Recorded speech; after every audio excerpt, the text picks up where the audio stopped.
575.000 граѓани во текот на една година доцнеле со плаќањето на сметките. Станува збор за кредитни рати, телефонски сметки, даноци, такси, придонеси и слични обврски. Ако човек не успева да ги подмири елементарните сметки, тогаш во прашање се елементарни финансиски проблеми кои наедноставно се гледаат на овој начин. Затоа што не им одат на време ликовите, фактурите, парите. Па сигурно финансиски се слаби. Парите се основен проблем. Па мислам да. Затоа што немат. Што не? Па не можат да ги платат сите. Немат приходи. Мани.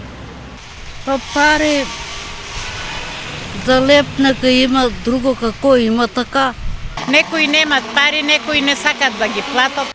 Немањето пари да се платат основните сметки станува проблем за се поголем број на граѓани, бидејќи една година претходно сметките не можеле да ги подмират околу 495.000, што значи дека бројот за една година се зголемил за цели 80.000 нередовни плаќачи.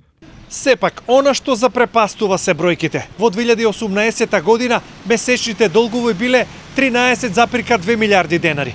Една година подоцна, долгот се искачил на 25,5 милиарди денари.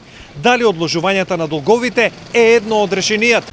Треба тоа да се одложи, ама да не ги плаќат, а не они ќе одложат и пак ќе си го земат своето. Не знам, треба. Па треба на сите, на закои кои се одеки подако нема што да пода. Има луѓе кои немаат пејнар леп дедат.